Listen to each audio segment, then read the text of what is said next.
CDOT was added again today, triggering avalanches in the high country. They plan to focus on 3 areas along I-70 and close the highway to get the work done. All those closures are now back open. The risk of an avalanche is still high, though, and avalanche warnings are still in effect for the Saguache and Aspen zones. Those warnings don't expire until Monday afternoon. CDOT says about 85 different avalanches have hit highways in Colorado so far this month. That's a result of mitigation work and natural slides. CDOT crews have been extremely busy, including today. 9 News reporter Noel Brennan is along I-70 in Georgetown right now. Noel? Kristen, I got to say, it is so nice to see I-70 with traffic actually flowing. That's something we have not seen in the past several days. And I want to walk you through the past 9 days in Colorado. Since the 1st of March, we have seen 500 avalanches across the state. In a typical year, we see about 2,500 avalanches. We have already topped that number, and it's only March 10th. The Colorado Avalanche Information Center, they classify all of these avalanches by their size, and they say we have seen 75 avalanches that have been strong enough to do damage to timber structures. In other words, it has been one heck of a week in Colorado.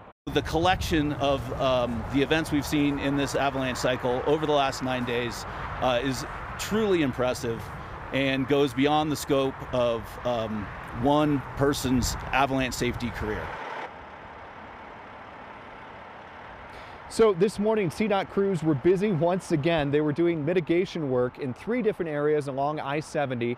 They triggered a slide on Vail Pass, but the snow did not reach the interstate, thankfully. And they also closed I-70 between Frisco and Vail to do some mitigation work there in the 10-mile canyon area. And that is a spot that has not been active since the early 1980s, but we saw big slides there last week that covered both sides of I-70.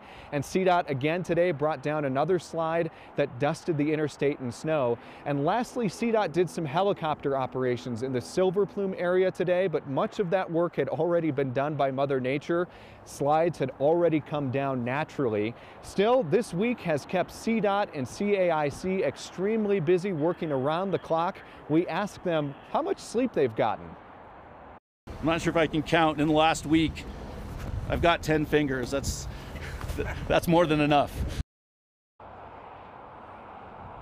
So more numbers to throw at you. CDOT says they have 60 to 70 crew members who have been working nonstop. They've been hiking mountain passes. They've been doing helicopter operations. And then, Kristen, when all of that snow, if it does reach the interstate and covers both lanes, well, they're the ones that are out there clearing all of that snow, spending hours doing that. So hopefully this week they'll catch a break. If we see a CDOT employee out there, we just got to give them a high five and say thank you for all the work that they're doing. Thanks, Noel. So one look at Red Mountain Pass near Silverton, and you know why CDOT is calling its work there incredible and daunting.